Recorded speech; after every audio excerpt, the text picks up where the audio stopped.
आज समाज में आर्थिक रूप से कमजोर परिवार को सशक्त बनाने के लिए सरकार द्वारा कई योजनाएं चलाई जा रही है।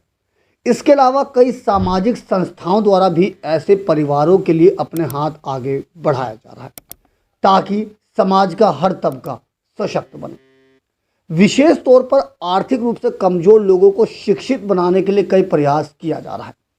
इसी फहरिस्त में दिल्ली के मोतिया खान झंडेवालान में कृष्णा फाउंडेशन फॉर ऑल सामाजिक संस्था द्वारा एक हॉस्टल के निर्माण के लिए भूमि पूजन किया गया।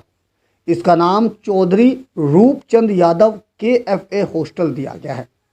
इस भूमि पूजन के मौके पर अलवर के सांसद और बाबा मस्तनाथ मठ के मठाधीश बाबा बालकनाथ मुख्य रूप से उपस्थित रहे, जिन्होंने इस शुरुआत के लिए संस्था को बधाई का पात्र बताया। इस मौके पर संस्था के तमाम पदाधिकारी भी उपस्थित हुए। इस छात्रावास के लिए पूरे विधि विधान के साथ मंत्रोच्चारण के साथ हवन और यज्ञ किया गया। साथ ही विभिन्न देवी देवताओं को साक्षी मानते हुए आहुति भी दी गई।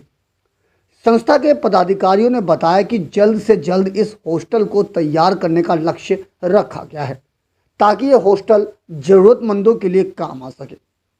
पदाधिकारियों ने बताया कि देश के विकास के लिए सबसे जरूरी है युवाओं को शिक्षित बनाया जाए और कोई भी शिक्षा से वंचित ना रह जाए, यही एकमात्र संस्था का लक्ष्य है।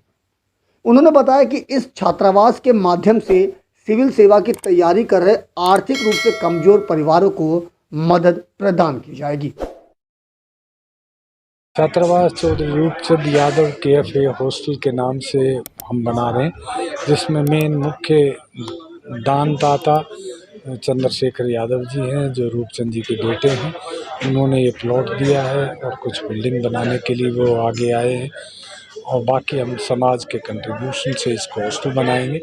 ये हॉस्टल सिविल सर्विसेज की तैयारियां करने वाले बच्चे जो गरीब दूर दराज ग्रामीण से आते हैं, इनको दिल्ली में जगह नहीं मिलती या वो अफोर्ड नहीं कर सकते, उनके लिए ये मुझे लग रहा है कि इससे न केवल दिल्ली और हरियाणा के बल्कि बिहार, कर्नाटक, राजस्थान, UP, तमिलनाडु, वहाँ के बच्चे भी यहाँ आके स्कॉलरशिप हॉस्टल सिविल सर्विसेज के बच्चों के लिए बनाया जा रहा है। यहाँ पे उनको रहने के लिए, खाने के लिए सारी व्यवस्था दी जाएगी और हमारा उद्देश्य है कि हमारे समाज के बच्चे सिविल सर्विसेज में आएँ, जिससे हमारे देश की समाज की सभी उन्नति हो। और ये हॉस्टल का टारगेट है लगभग 13 से 14 करोड़ रुपये की लागत में बनना है, जमीन की कीमत बिल्डिंग बनाने के। और ये हम लोगों का टारगेट है कि ये 2 साल 2.5 साल में कंप्लीट हो जाएगा। अभी आज भी प्रोजेक्ट शुरू हुआ है, अभी इमीडिएटली इसका काम भी शुरू हो जाएगा। तो सिस्टमेटिक चलेगा और हमारे समाज के लोगों के सहयोग से चलना है। तो समाज का सहयोग मिलता जाएगा, काम बढ़ता जाएगा और जल्दी से जल्दी इसको अचीव करें। पूरा उम्मीद है कि समाज के लोगों को इसमें पूरा सहयोग मिलेगा और ये समाज के लोगों के सहयोग से ही अचीव होने वाला है।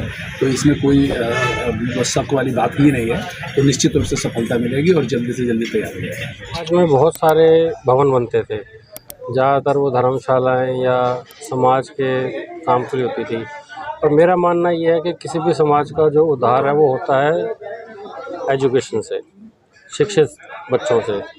तो हमारे बच्चे जो हैं बहुत मेहनती हैं और बड़े कम संसाधन में पढ़ते हैं, लेकिन उनको एक उचित माध्यम चाहिए था जहाँ रह के पढ़ सके। ये जो एरिया है हमारा करोल बाग का, ये हमारे नॉर्थ इंडिया की एक हब है जहाँ पे बच्चे UPSC के एग्ज़ाम्स की तैयारी करते हैं।